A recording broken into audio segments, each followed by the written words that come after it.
Watch out for the hole. What hole? Watch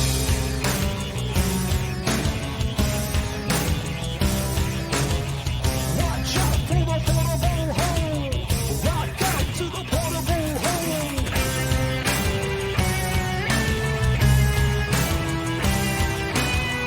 Watch out for the portable hole. Rock out to the portable hole. Welcome to the Portable Hole podcast. I'm Ryan George, and I'm here with my good friend Cynic. Cynic, how you doing today? Hey Ryan, how's it going, pal? Good.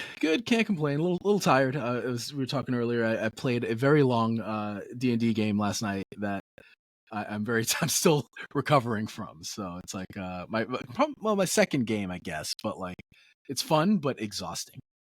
Now, is the DM trying to format it in a way where you guys gain a level every session? So this was a one-off. And actually, the DM in this case was created his own rule set. Okay. So it was fun. It was good for me because it was a little bit simpler than I think, the 5th edition at this point. And so the barrier to entry was a little bit lower. But I think it's kind of like a one-off game that they're kind of ironing out the kinks, and then they might kind of start a longer campaign.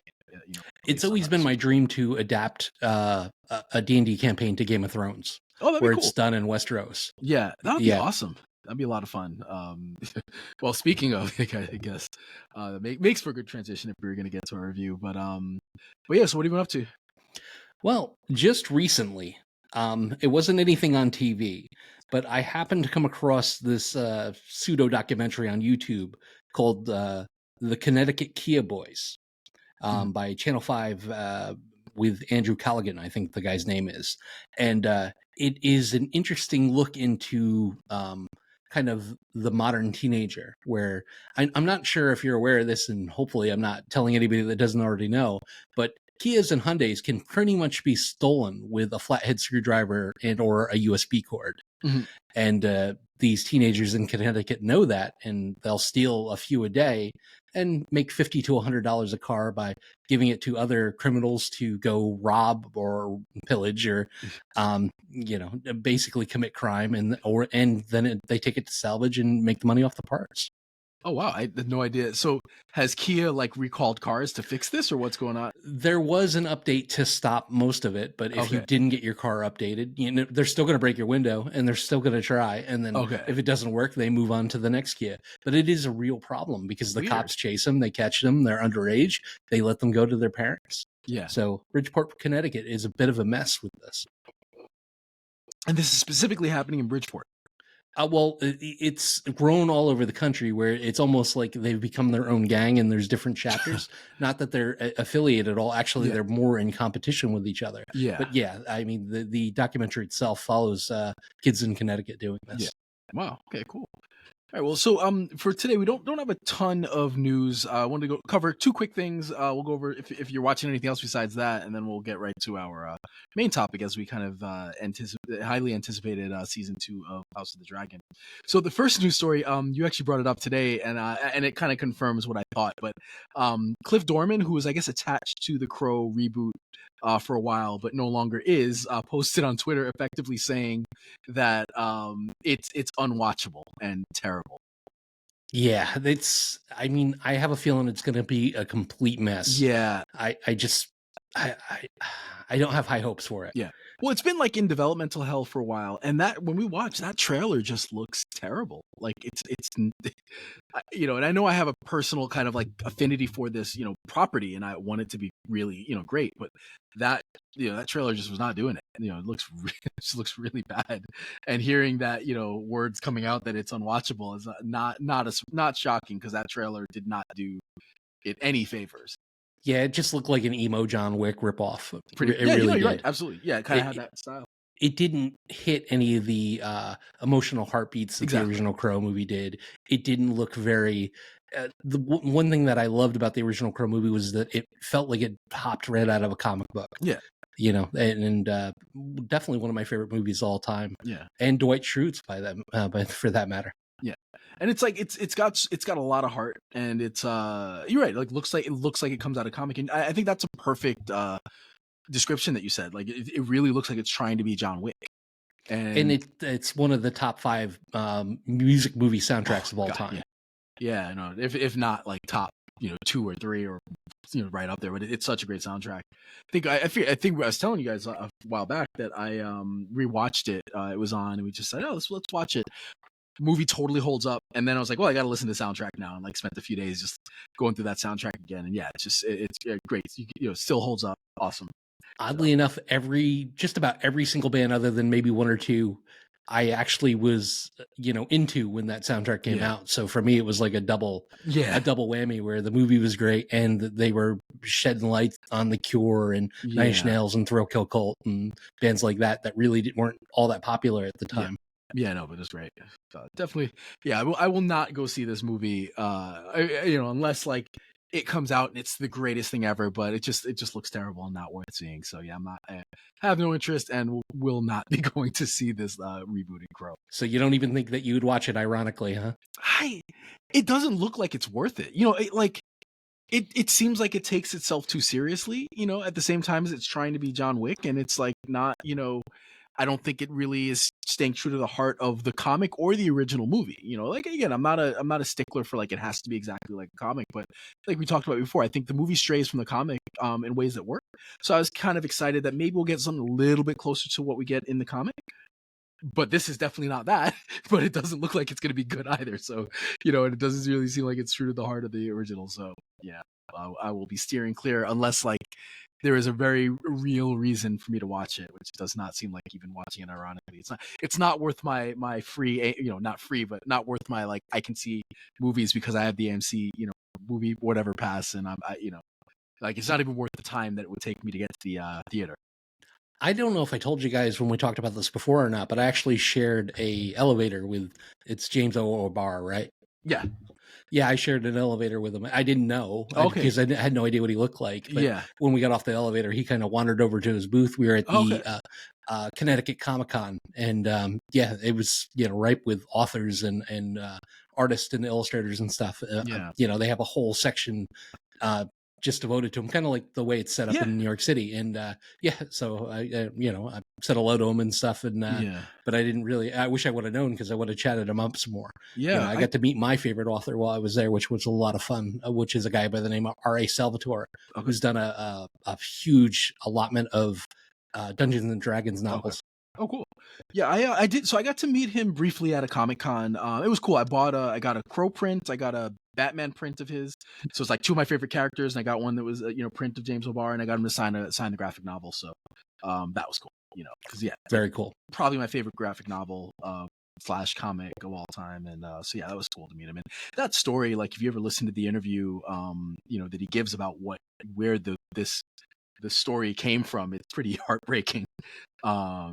And it's like, I mean, he got this brilliant work out of it, but it was a lot to go through to get there, and he clearly went through a lot.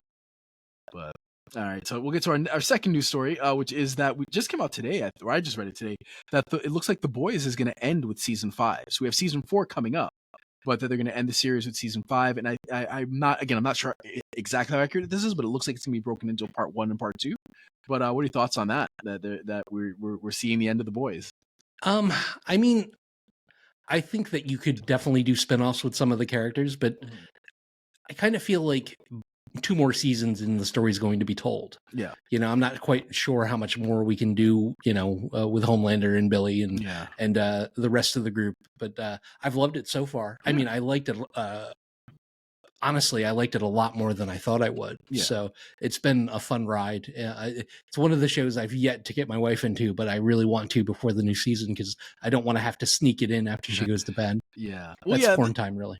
Well, that's the thing is like it's such a it's a great show, but I think like with most things, I'd rather not see something stay out its welcome.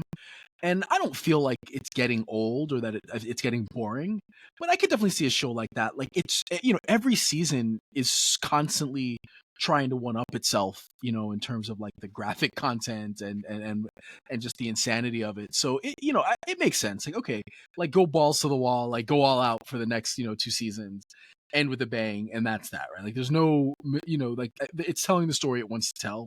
and in a lot of ways, like, you know, obviously the original comic was written, you know, a long time ago, right? But this version of it has come out, you know, in the era of kind of in this kind of weird political climate that we've been in, you know, ever since 2016. And so it kind of and it definitely feels of its time. And not that it's an overly political show, but it has the elements that it does address. And I think it feels very relevant to this time. And maybe it makes sense that, okay, you know, good or for better or worse, you know, towards the end of this year, we're kind of, you know, we're reaching the kind of climax of, you know, of the last, whatever, you know, 8 years or whatever it is. And so maybe it makes sense that the show starts to wind down as well, because maybe we're heading into hopefully a new different era. But Yeah, let's hope before people end up in camps. But um jumping back to last week a little bit, because I was I don't like being harsh on anything that's put out, because there's people that are far more talented than I could ever dream to be behind these shows and these stories, and you know, the screenplays and art direction and costume design, and the supremely talented. And I hate being critical of anything. Like I felt like I was overly critical of the Acolyte. And I went back and I watched it again with an open mind.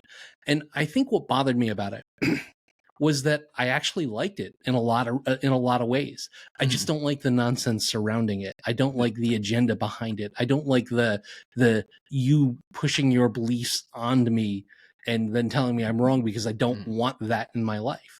Like, I don't want someone to, you know, I'm fine because I work at a big job with a lot of people, and I work with every walk of life, and 99% of them I get along with. My thing is that it's my choice to get along with. I'm not being told that I'm wrong if I don't want to. And I think that was a lot of it, was the sit down and shut up of it that really bothered me, because a lot of the characters after the second viewing were very good. The choreography, fight choreography was amazing. This was a lot of what I wanted to see in Jedi. The interesting two-sided to a Jedi Knight who always wanted to pull his saber and fight everybody with it, to a master where they only used it when it was do or die. There was just a lot of things that I absolutely liked about it. And I just wish that we could get entertainment again that didn't have that that caveat to it, that you know that, oh well, here's a Star Wars property, but you know, you're going to have to deal with this X, Y, and Z. Well, and the funny part about it is Star Wars in itself is kind of political, you know, but it's not real world politics, and I think that's what we wanted to escape from, because we're so knee deep in it in everyday life. Well, I think I would push back a little bit, because I think like it was like, you know, the original Star Wars is coming out off the heels of the Vietnam War, and the very clear parallels to that. So I think the bigger issue is like, everybody has an agenda, everyone has a perspective, and people, and it is totally fine to write that into your stories, into your work. But I think the problem is kind of twofold, like we were talking about. One is, okay, there are going to be loud people on the, you know, internet that are going to complain about anything that's not exactly what they want. And so part one was, if you're going to write the story the way you're going to write it, when those people yell, you know, you don't need to then say, well, shut up and sit down. Like, just tell your story, have the, you know, whatever the agenda is. The other part is that it should be kind of melted into the story in a way that it doesn't feel forced. And so I think some of the issue is that, like, if it feels forced, it just becomes more prominent. And like, everybody's, you know, everyone's telling a story from a perspective that they want. And I think that's fine, as long as it's a good story. And then the, like, sit down and shut up of it all then changes the narrative and the discussion. So we're discussing, look at these the crazy comments, and not like, look at this interesting story, or look, they're trying to include, you know, be inclusive. Cool. It becomes, you know, they're telling people that they're wrong for not, like, whatever it is. And it's just like the narrative changes, where I think if everything's the same, but there's not the kind of combativeness between the you know, whoever is complaining about it, I think that would be a little bit different. But because there's a combativeness, again, it's like the story becomes different. It shifts from, you know, just like, okay, is this Star Wars thing good? Or like, what the hell is the showrunner doing? Why are they, like, yelling at people, and what's going on? Well, it's never a good thing to come out and attack the people that are essentially paying your salary and allowing you to continue to work. Yeah. So I think that there needs to be some sort of better conflict resolution on Disney's side. That way, like Lucasfilm needs to find a way to tell their stories, but still listen to the fan base. But I do feel like it's not. I think it's a small percentage of the loud majority that just hate Star Wars. Yeah. They say they're fans, but nothing's good enough. Like, I think that's part of it. Any Star Wars fan worth their salt loves Tatooine because it's where it all began. And it was like during The Mandalorian, it was, oh, here we fucking go. We're going back to Tatooine again. It's like, come on, dude. Does the planet matter? We'll through all, if we support these projects, we'll eventually see everything. Exactly. If his home base is Tatooine or he goes there a lot, I mean, that's, it's fan service, but it's also a familiar location. Like there's a brand new Star Wars game coming out and, Tatooine's one of the places you go. And to me, that's Star Wars. But I think that you've got a small percentage of the population that isn't going to like anything that's done. Yeah. And so it's not, the ones, that populate that percentage, like we don't need to give them the voice that we're giving them by like being combative like that. I didn't want to show up for this taping with a Make Star Wars Great Again hat and socks with sandals on because that's not the type of fan I am. And I hate the fact that it actually made me feel that way. That like it just aggravated me to the point where I didn't even want to see Reason. I just want to turn on my TV, zone out, and watch a Star Wars film. Yeah.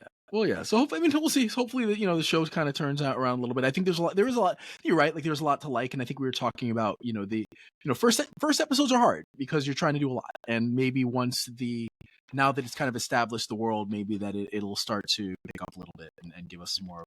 We just need more logic in the writing. That's all. Yeah. No fires in space because it makes no sense.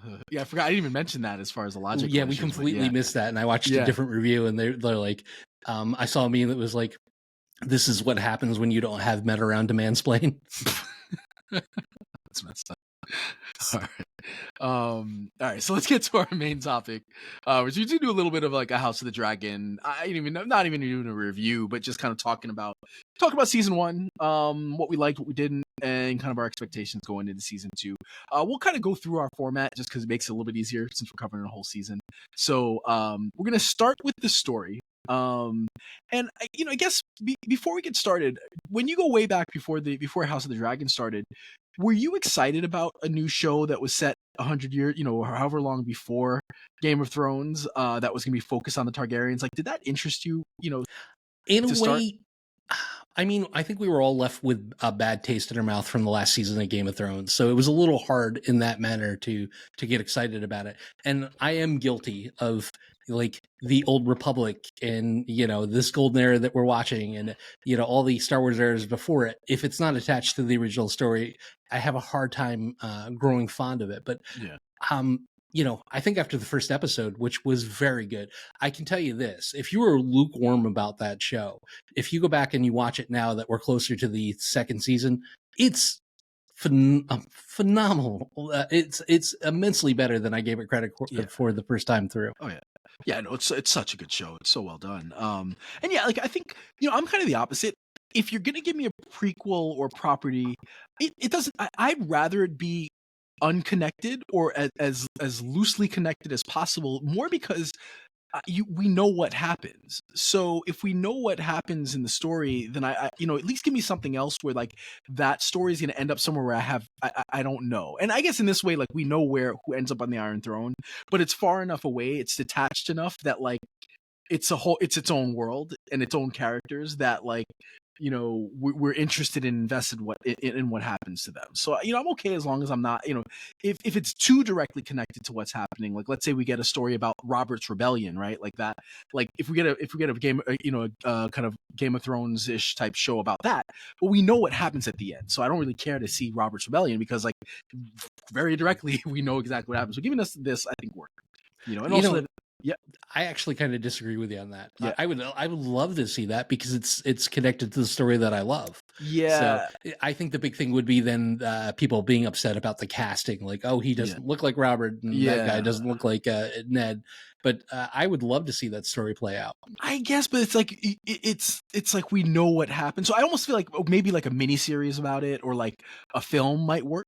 But if you're give me like a 5-season, series, like come on, you're gonna be dragging out something too long that I don't know. But I get that too, because it's like these are the characters you love, it's the stories that we love. But I think maybe that's also where, like with Star Wars, with the prequels, didn't quite work. And in addition to all the other, the messiness of it, it's like we kind of know where the story goes. So you have to be very, the writing has to be very, you're walking a very tight line, because the end result is not really going to be the payoff, because we know what the end result is. You have to make that journey interesting, and that's where the prequel didn't quite work. Is like the journey wasn't very interesting, and then we get to the payoff, and it's Vader screaming no, which that also didn't work all that well. But I don't know. I just feel like I think then you have to. It takes some skill to write something that's that close to what we know. Yeah, I agree, and I think there's another one filming or getting ready to film that's right behind it. So we're definitely going to get more Game of Thrones, and it feels like the pilots are falling out more than they're being picked up. But I'm hoping that's just HBO doing kind of quality control, so they continue, because Makes as sense. far as quality, this show is every bit as much quality as the Game of Thrones that we've fell to love. Yeah, no, that's fair. All right, so this story is much more focused than Game of Thrones, right? Game of Thrones, you're bouncing all over Westeros. You have a lot of different characters, a lot of different lead characters, and this one is primarily focused on King's Landing, and it's really focused on two families for the most part. Did you like that change of pace? That it was like not as widespread and not as broad of a show as, and didn't try to, not as maybe even ambitious as Game of Thrones was? I think it's just a different show. It's Game of Thrones tied in, but it's completely different. And I think that was the big thing for me, was that too many of the characters looked exactly alike, and that made it hard to track the first time watching it through. Like, I felt like by the time I figured out who the original cast was, we already did a time jump. Yeah. And and then there was another small time jump, and it's like, all right, I kind of wish that they would have slowed the story down just a little bit, and maybe we only got one time jump at the end of the season.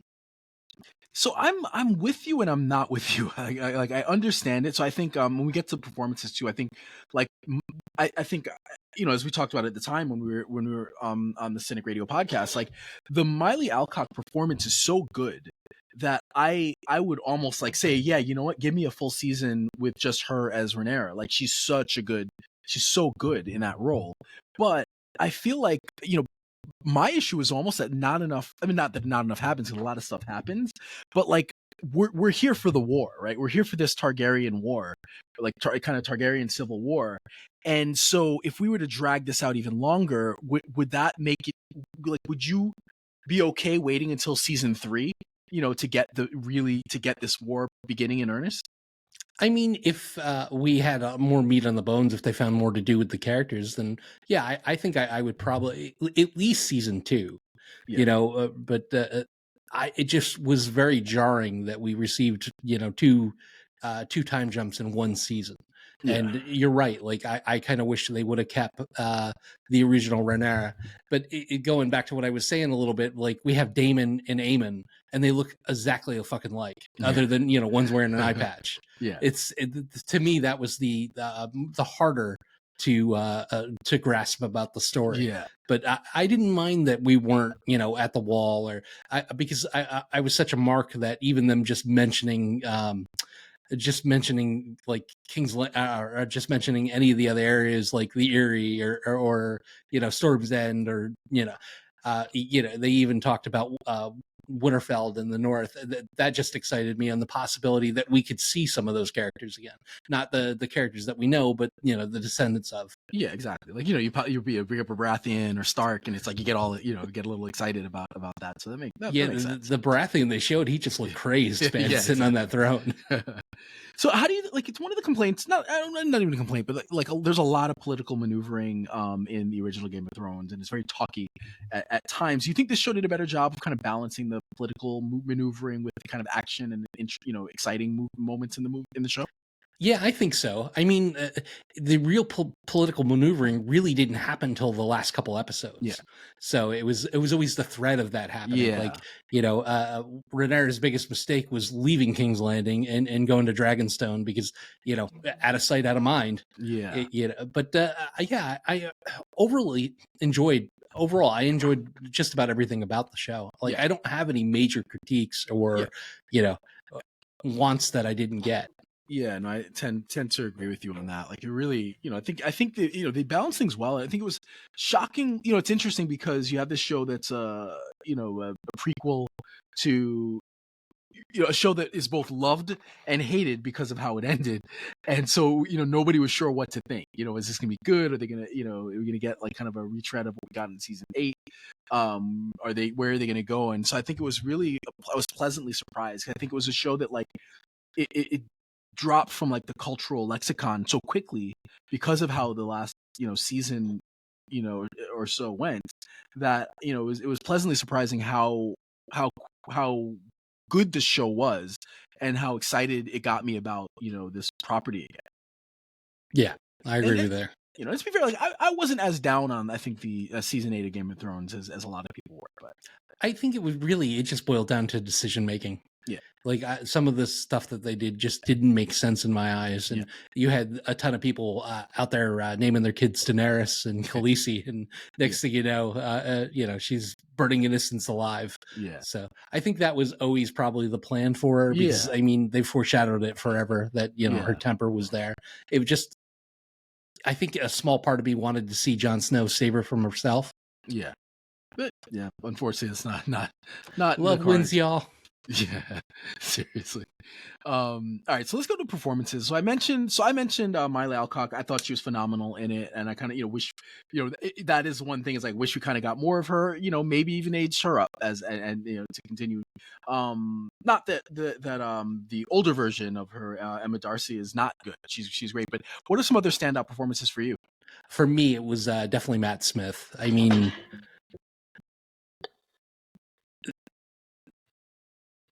I'm listening. Sorry. No worries. Yeah. To me, it was definitely Matt Smith was the MVP of the cast. He was just wild and you just never knew what he was going to do next. And total bad house guest and bad brother. And but yeah, he was a lot of fun to watch and just appeared dangerous at all moments, especially with what he did to the crab feeder. It was everything about the character worked. Yeah. No, I'd say Matt Smith is right up there with Miley Alcock as far as performances go. He was just awesome, and he's just chaotic and kind of irascible and just never know what he was going to do. And just kind of slimy, but in kind of like a cool way. And totally kind of unexpected performance, not something that I'd expected out of him as that character. But yeah, he was awesome. Any other performances that stand out for you? Probably the guy that played Lord Larys. Okay, yeah. Even though I felt like he was kind of doing a poor man's little finger. Yeah, but he was still he stole the screen every single time he was on. Yeah. Who's the guy that played Viserys? Patty. Patty Con. I thought I thought his best acting came towards the end when he was near his death. Just the decrepit king trying to keep it together, and it was good because towards the end of the episodes, you're just screaming at him about his indecisiveness and isn't willing not to put his foot down about anything, because he wanted to keep everybody kind of together in good graces. Yeah.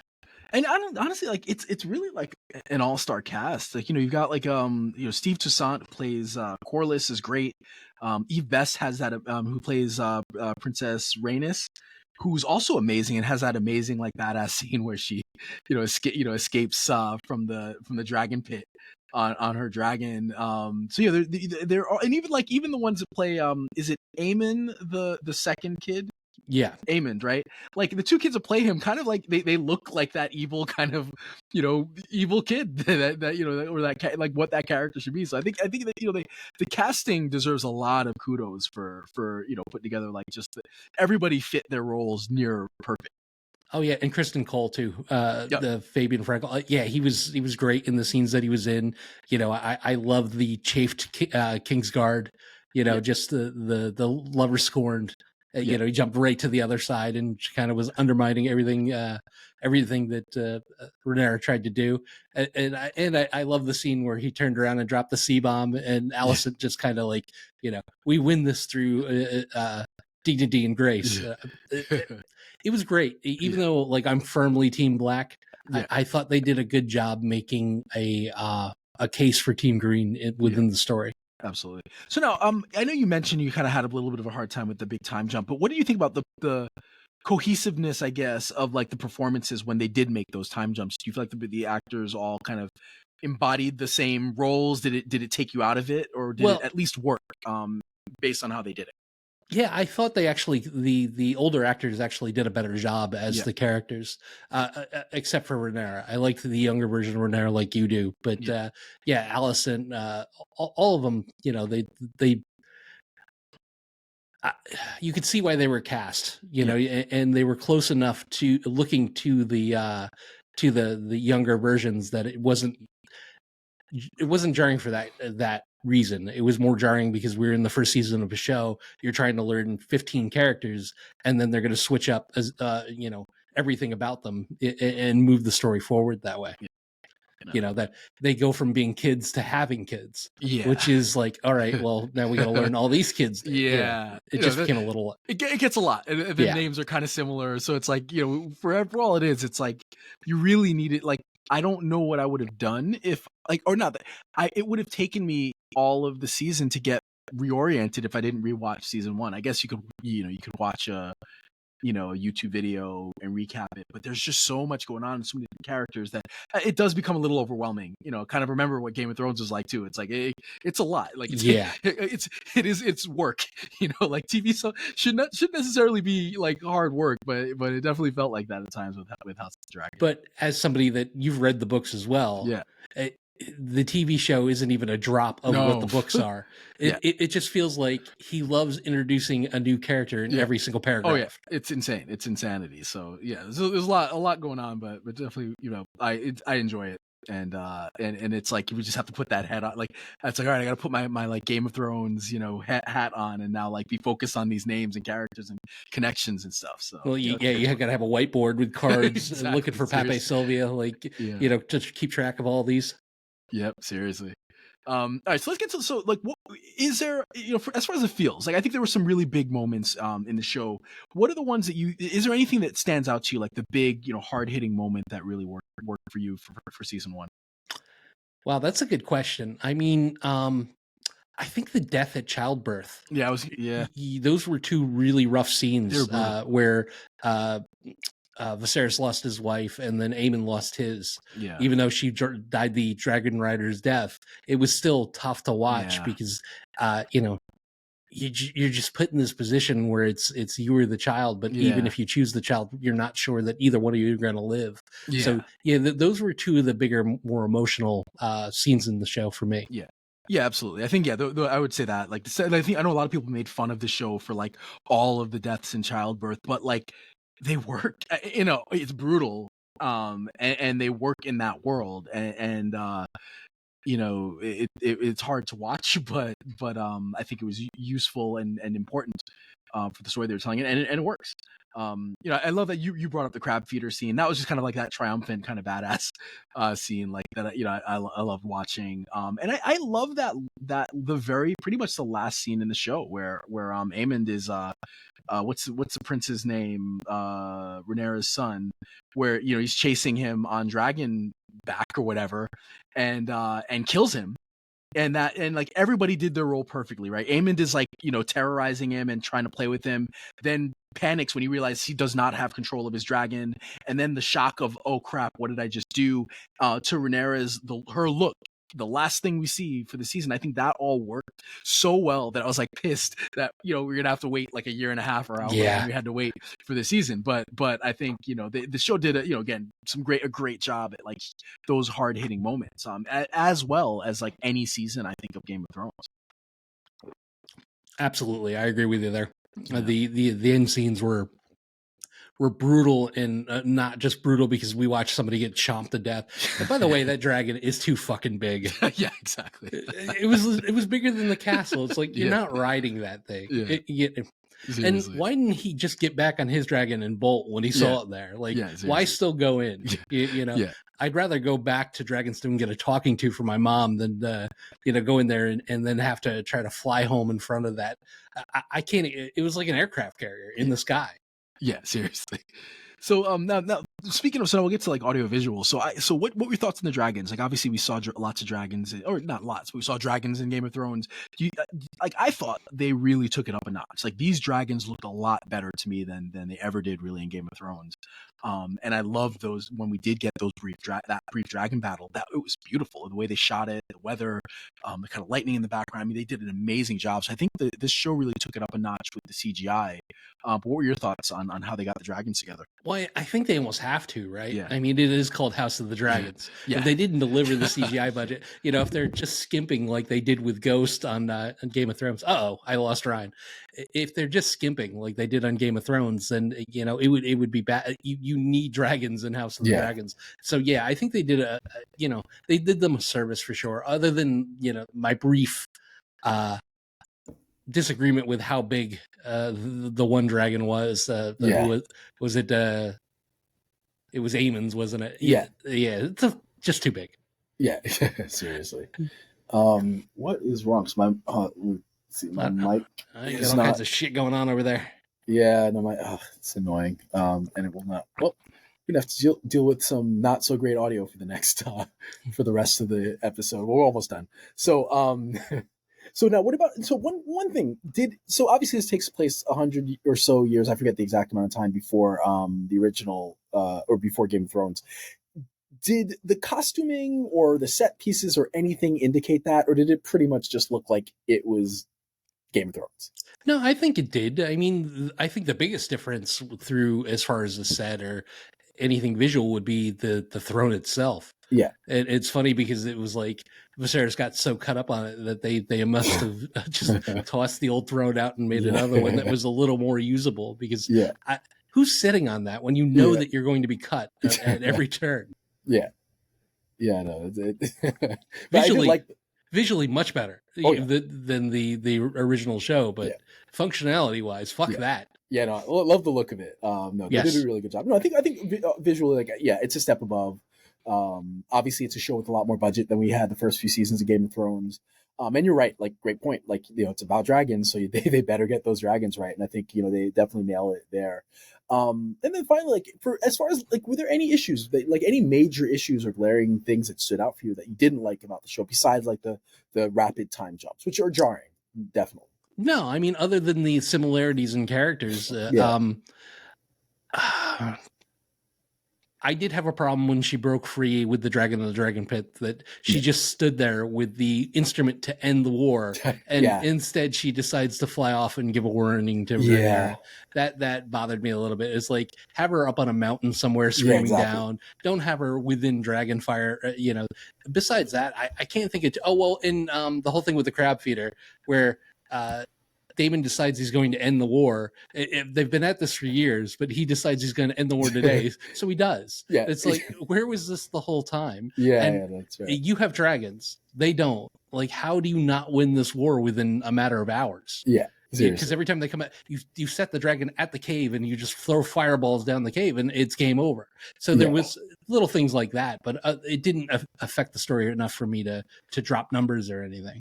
Yeah, no, that's fair. Yeah, I totally agree. I think they did such a good job with everything else that, like, those feel more like nitpicks, where on like a lesser show maybe they would stand out more. But I agree. I think when you have those major moments of, like, yeah, you could have ended the war.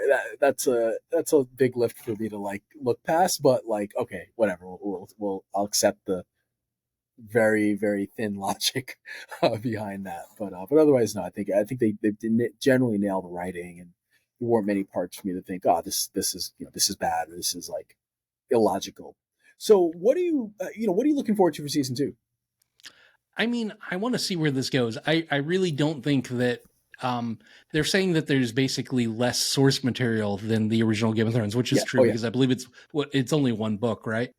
Yeah, well, so what it is like Game of Thrones is a true novel, right? So it reads like a real novel. Like all the books are, very much you're in minds of characters, and so it there's a lot to pull from just narratively from there. House of the book that House of the Dragon's based on it reads more like if you're reading like a historical text.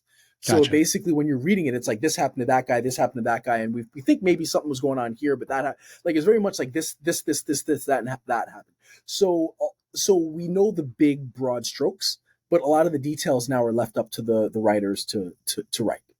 So that's basically it. It's like there's a lot to pull from. Like if you go through this whole book, like that book, there's a ton. So like you could have this show go on for a while, because there's so much involved there.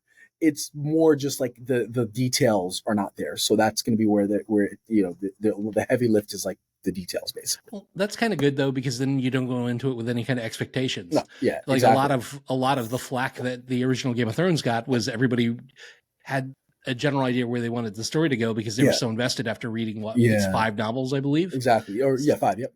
Yeah, or like this character, he looks like that. Why doesn't he look like this on the show? And it's become a whole thing of like, oh, whatever, who cares? For the most part, sometimes it matters. I love the picking on Peter Dinklage. It's like Peter Dinklage doesn't want to sit in a makeup chair for 5 hours a day to look like half a pig, like you want him to. Exactly. Yeah. No, it's like, look, it's fine. It's not a big deal. But no, I mean, I'm excited because hopefully HBO will do the right thing like they're doing with The Boys, and we'll end it on the right note. Yeah. And they won't try to, cash cow it until the next Game of Thrones property is ready. Yeah. I would love to see the show end when the next one's beginning. Yeah. I don't want back-to-back seasons of Game of Thrones. Just give me one at a time and I would be happy because, I'm all about Westeros and I would love to learn more at every turn. And the beauty of this world is, and I know like we were even talking about how getting properties that are not necessarily connected to like the main one, but the beauty of the world is it's so rich and there's so much that you could literally do like a 5 season series for the next 100 years and still have new good material to draw from because it's such a rich world and there's so much, he's done so much to build it that we'll never be at a loss for like properties to come up with for it. So I think that makes sense. Like give us a solid 4 or 5 seasons, end it, then give us something else, and then give us something good. Just make it good. We don't need to be. I don't need 10 series, following it. I just need like good series. Well, the only way we lose in this is if George R.R. Martin's estate sells the Game of Thrones property to Disney after he dies, which is always a possibility. That's the sad part about it. If you go to Florida right now and you go down to Universal, the problem is that about a third of the park is properties owned now by Disney, where Universal is relying on them. So, now Disney's doing this thing where they're strong arming like, hey, we want to be able to use Marvel in our parks. Yeah. So if you want to keep that Simpsons land over there, then you're going to have to break off some characters. Yeah. And that's my biggest fear is that, somebody will come through and buy it up that doesn't have the same vision as he does, because he really does need to turn this over to somebody that'll continue it, because there is so many stories to tell. Yeah, absolutely. No, that's a fair point. Hopefully, we get you have to be, it has to be somebody that loves the material and really wants to do right by it. And unfortunately, you never know where corporate greed gets involved. So, all right. So anyway, so I guess next week we're going to be talking about episode 1 of House of the Dragon, as well as we'll continue our discussion of the Acolyte. We'll see how good or bad it is. Depends. We'll see how much of a full review we'll give on that show. But I'm still excited to see where it goes. It's Star Wars, and so we're getting it. And who would have thought, like 10 years ago, that we'd have too much Star Wars, maybe. But as usual, our stuff is on portableholepublishing.com and Cynic. Until next time, don't get captured.